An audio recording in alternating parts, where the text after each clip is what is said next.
Dito ako ngayon guys sa harapan o sa tulay ng Marikina sa ilalim. Pinukunan ko yung baha, pero hindi pa, wala, lang, mababa pa lang ang tubig. Nasa ano ba yan? Nasa 12 lang, 14, nasa 14 lang, mababa 14. Mahina pa ang kahit ang ulan ay tuloy-tuloy, pero pa rin ayan guys, so yung SM Marikina. Andito ako sa ilalim ng tuloy, kinukunan ko yung lakas pa rin ang ulan guys, wala pa rin tigil kaya nandito ako sa ilalim ng tulay para hindi ako mabasa. Yan guys, so yan yung ibang mga nakaparada dyan. Yan.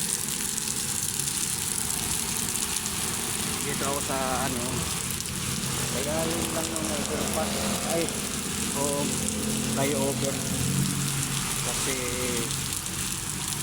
tinitingnan ko yung ilog kung ano nang status nito, kung ito ba'y babaha o hindi.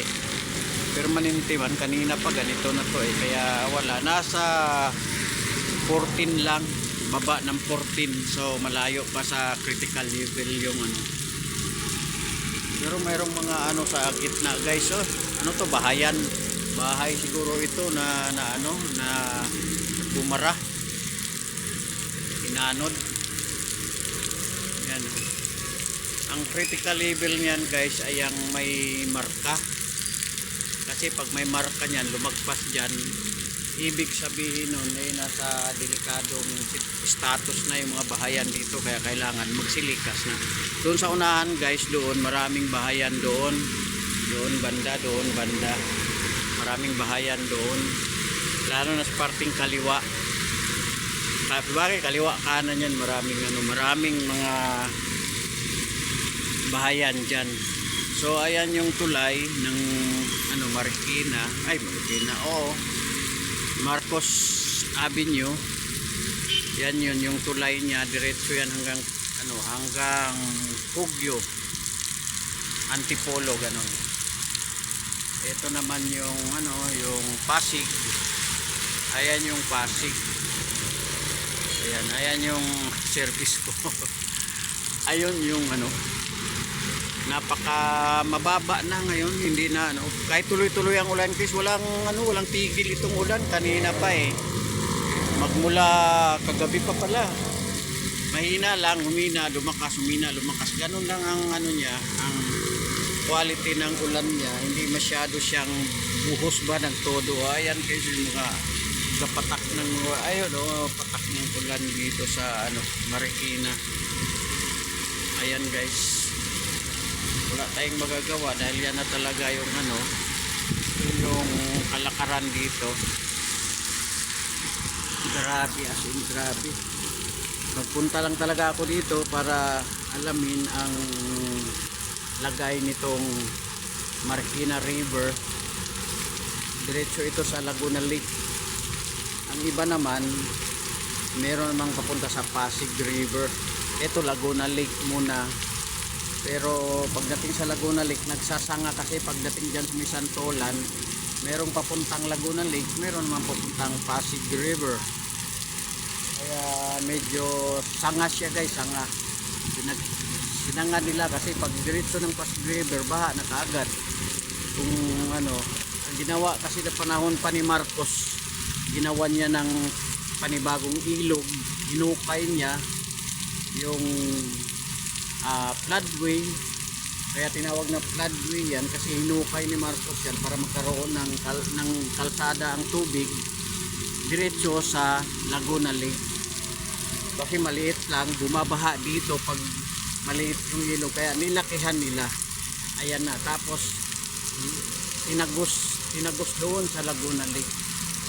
Yung sa Pasig naman, meron pa rin diretso sa Pasig River, pero hindi na masyado siya, nagbuka na buka, kaya ang ang buhos ng tubig ay dito na parang nahatik sa papuntang Pasig River at saka papuntang Laguna Lake. Yan ang dito. Kaya ito guys, maraming isda dyan guys, pagdating ng maraming isda dito. klase-klase, mga tilapia at saka ano, mga ano ba tawag yan sa tilapia at saka mga ano, dalag, klase-klase yan, mga isdang tabang sa madalit sabi yan. Yan guys, ang papunta dyan guys ay Cubao ito, doon sa taas. Dito naman ang papuntang Poggio, Antipolo. And guys, medyo hanggang dito na lang siguro yung ano ko, video ko, kasi malakas yung ulan. Nababasa ako dito. Yung tilamsik ng ano dito, yung tilamsik niyan guys, oh. Yan, yung tilamsik niyan papunta sa akin eh, ayan oh.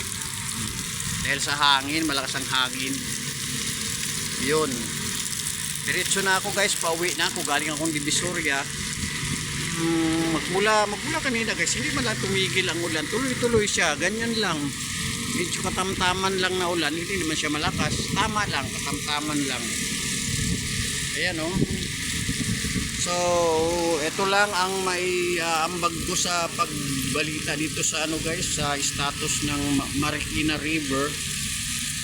Wala na, hindi na masyadong hupa na siya, na humupa na, hindi na masyadong mataas, kasi ang mataas niyan guys, yun na oh, yung 19 at saka ano 17 ba yan, 17,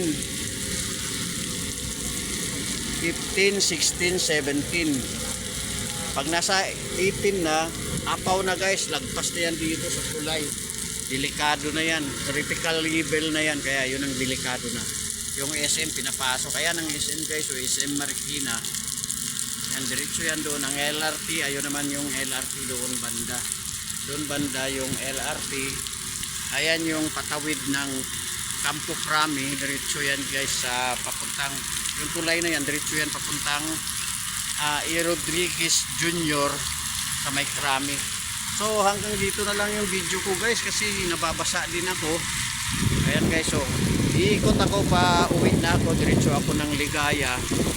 Pag Ligaya ko, diretso ako ng Pasig, tapos Cainta na. Pasig na ito guys eh, pero diretso na yung Pasig River. So tuloy ko na lang ito guys, okay?